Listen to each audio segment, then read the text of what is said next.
Welcome to NCERT solution. मैं हूं गगन और आज हम शुरू करेंगे ट्रिग्नोमेट्रिक फंक्शन एक्सरसाइज 3.2। तो पहली एक्सरसाइज में हमने सीखा था एंगल्स क्या होते हैं, एंगल्स को मेजर करने के कितने तरीके होते हैं। इस एक्सरसाइज में हम सीखेंगे कि ट्रिग्नोमेट्रिक फंक्शन की अलग अलग एंगल के लिए क्या वैल्यू आती है। एक्सरसाइज स्टार्ट करने से पहले हम कुछ चीज़ों को ब्रशअप कर लेते हैं। सबसे पहले ट्रिग्नोमेट्रिक फंक्शन टोटल 6 होते हैं। साइन, कोस, टेन, कोसेक, सेक, कॉट। इन 6 में 3 आपस में रेसिप्रोकल होते हैं, जैसे कि साइन का रेसिप्रोकल कोसेक होता है, कोस का सेक और टेन का रेसिप्रोकल कॉट होता है। और 3 इंपॉर्टेंट फॉर्मूले होते हैं।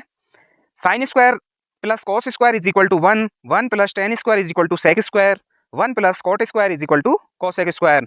और इन तीनों को मिला के टोटल 9 फॉर्मूले बनते हैं। जैसे कि अगर मुझे फर्स्ट फॉर्मूले से कॉस स्क्वायर की वैल्यू निकालनी है तो cos square is equal to 1 minus sine square x. ऐसे ही सेकंड फॉर्मूला में अगर मुझे टेन स्क्वायर की वैल्यू चाहिए तो tan square is equal to sec square x minus 1 हो जाएगा। सिमिलरली थर्ड एग्जाम्पल में यदि मुझे कॉट स्क्वायर की वैल्यू चाहिए तो cot square is equal to cosec square x minus 1 हो जाएगा। तो इस तरीके से हमारे पास 9 फॉर्मूले आते हैं। नेक्स्ट थिंग इज, अगर कोस के साथ में माइनस का एंगल है तो वो पॉजिटिव ही होता है, यानी cos minus x is equal to cos x, लेकिन sine minus x is equal to sine x minus का होता है। नेक्स्ट वेरी इंपॉर्टेंट नोट है कि यदि हमें साइन एक्स और कोस एक्स की वैल्यू हमें पता है तो हम बाकी के 4 फंक्शन की वैल्यू को पता कर सकते हैं। क्योंकि साइन और कोसेक रेसिप्रोकल होते हैं तो cosec is equal to 1 upon sine x हो जाएगा, sec x is equal to 1 upon cos x हो जाएगा और tan x is equal to sine x upon cos x हो जाएगा।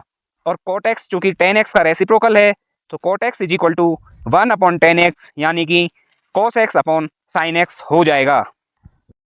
Next very important thing is sine of trigonometric function. जो हमारा ये क्वाड्रेंट है, इसमें फर्स्ट क्वाड्रेंट में सारे फंक्शन पॉजिटिव होते हैं, सेकंड क्वाड्रेंट में साइन और कोसेक पॉजिटिव होते हैं, थर्ड में टेन और कोट पॉजिटिव होते हैं, बाकी सब नेगेटिव होते हैं, और फोर्थ में कॉस और सेक पॉजिटिव होते हैं, बाकी के 4 नेगेटिव होते हैं। तो इसको याद करने का तरीका है ऑल, साइन, टेन, कॉस और इनके रेसिप्रोकल। नेक्स्ट थिंग इज कि जो फंक्शन है 90 प्लस माइनस एक्स और 270 प्लस माइनस एक्स में ही चेंज होता है। और ये कैसे चेंज होता है कि साइन को कॉस कर देते हैं, टेन को कॉट कर देते हैं, सेक को कोसेक कर देते हैं। याद रखने का सबसे अच्छा तरीका है कि साइन के आगे को लगा है तो कोसाइन होता है, यानी साइन कोसाइन में बदलेगा।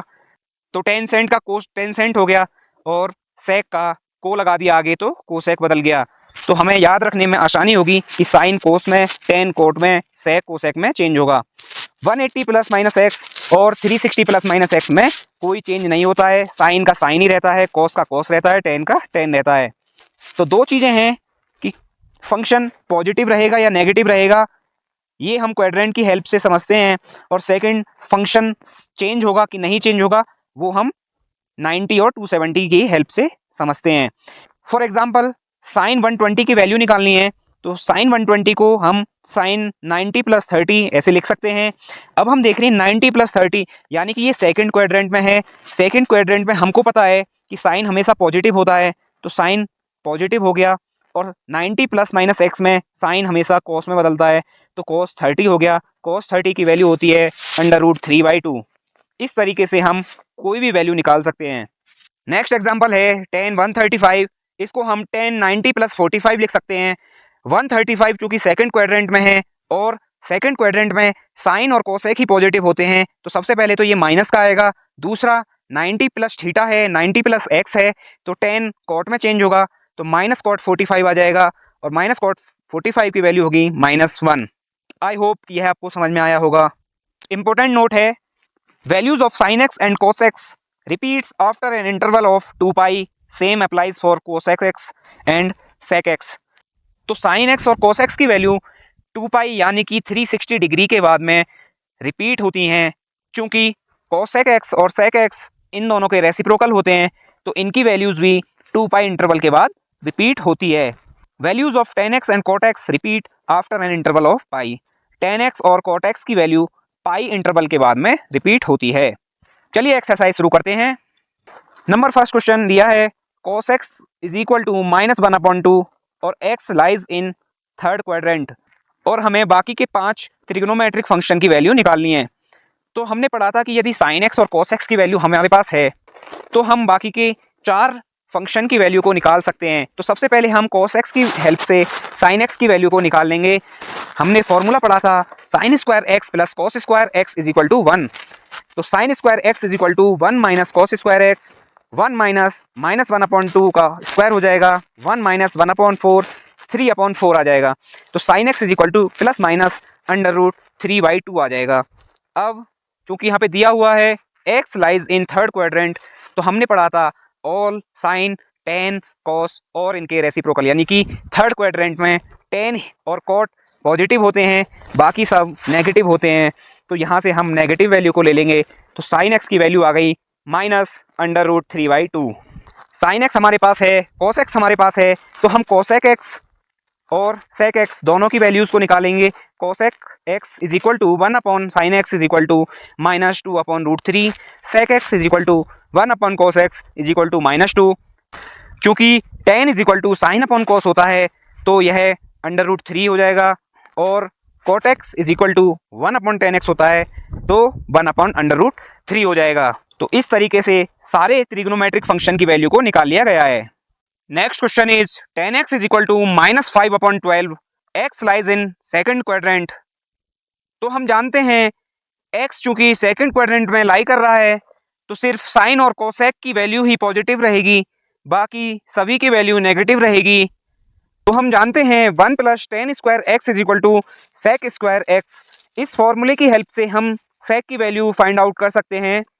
सेक square x is equal to 1 + -5/12 whole square हो जाएगा, 169/144 हो जाएगा। Sec x is equal to ±13/12। क्योंकि सेक एक्स की वैल्यू माइनस की रहेगी तो sec x is equal to -13/12 हो जाएगा। टेन एक्स हमारे पास है, सेक एक्स हमारे पास है, चूंकि cos x is equal to 1/सेक एक्स तो -12/13 वैल्यू आ जाएगी कॉस एक्स की। Cot x is equal to 1/tan x is equal to -12/5 आ जाएगा। तो हमारे पास tan x, sec x, cos x और cot x की वैल्यू आ गई है, सिर्फ sin x की वैल्यू बची है। sin x को हम tan x into cos x लिख सकते हैं, क्योंकि tan x is equal to sin/cos होता है तो cos से cos कट जाएगा तो sin ही बचेगा। तो sin x is equal to tan x into cos x, जब दोनों की मल्टीप्लाई करेंगे तो वैल्यू आ जाएगी 5/13। नेक्स्ट क्वेश्चन है साइन 765 डिग्री की वैल्यू हमें फाइंड आउट करनी है। चलिए सॉल्व करते हैं।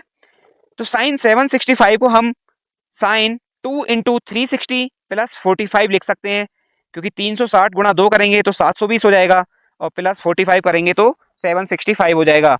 और हमने 360 की मल्टीप्लाई इसलिए की है कि हमें पता है जो साइन एक्स का फंक्शन है वो 2π और 360 डिग्री पे अपने आप को रिपीट करता है, इसलिए sine 765 is equal to sine 2 × 360 + 45। चूँकि हमने पढ़ा था कि 360 ± x में फंक्शन की वैल्यू चेंज नहीं होती है और फर्स्ट क्वाड्रेंट में सारे फंक्शन पॉजिटिव होते हैं, तो साइन का साइन ही रहेगा, पॉजिटिव रहेगा और साइन 45 आ जाएगा। साइन 45 इज इक्वल टू 1/√2, ये हमारा आंसर है। Next question cosec -1410। चूँकि यह फंक्शन भी 360 डिग्री के बाद रिपीट करता है तो हम 4 × 360 करेंगे तब भी इसकी वैल्यू में कोई चेंज नहीं आएगा। यानी 4 × 360 हमने क्यों ऐड किया है, जिससे कि ये फंक्शन हमें पॉजिटिव मिल जाए और एक छोटा फंक्शन मिल जाएगा। चूंकि 1410 एक बड़ी वैल्यू है तो हम इसको 30, 45, 60 या 90 की फॉर्म में लाते हैं। तो जब 4 × 360 किया तो हमारे पास 1440 आया, 1440 प्लस का है, 1410 माइनस का है तो प्लस का 30 बचा और कोसेक 30 की वैल्यू हमारे पास आ गई 2। नेक्स्ट क्वेश्चन है tan 19π/3। हमने पढ़ा था चूंकि tan की वैल्यू पाई इंटरवल के बाद अपने आप को रिपीट करती है तो इस फंक्शन में पाई का मल्टीपल ऐड करने से कोई फर्क नहीं पड़ेगा। तो tan 19π/3 को हम कैसे लिख सकते हैं, tan 6π + π/3, जब इनका एलसीएम लेके मल्टीप्लाई करेंगे तो 19π/3 ही आएगा। तो tan 19π/3 को हमने लिख दिया tan 6π + π/3। अब यह फंक्शन थर्ड क्वाड्रेंट में लाई कर रहा है, tan थर्ड क्वाड्रेंट में पॉजिटिव होता है और 180 प्लस माइनस एक्स में चेंज नहीं होता, तो यह tan π/3 रहेगा। π/3 यानी कि tan 60 की वैल्यू हमें पता है √3 होती है और यही हमारा आंसर है। नेक्स्ट क्वेश्चन है साइन -11 π/3। क्योंकि साइन 2π इंटरवल के बाद में अपने आप को रिपीट करता है, तो हम इसमें 4π को ऐड करेंगे, तभी भी इस फंक्शन की वैल्यू सेम ही रहेगी। साइन -11 π/3 प्लस 4π, और जब इनका मल्टीप्लाई करके एलसीएम लेंगे तो साइन π/3 और साइन 60 की वैल्यू हमें पता है √3/2 होती है। Next question is cot -15 π/4। क्योंकि tan और कॉट दोनों पाई इंटरवल के बाद में अपने आप को रिपीट करते हैं, तो हम इसमें 4π को ऐड कर देंगे। 4π ऐड करने से हमें वैल्यू मिलेगी कोट π/4 यानी कोट 45, और वो होती है 1। आई होप कि आपको यह वीडियो समझ में आई होगी। वीडियो अच्छी लगी है तो वीडियो को लाइक कीजिए, चैनल को सब्सक्राइब कीजिए। जय हिंद।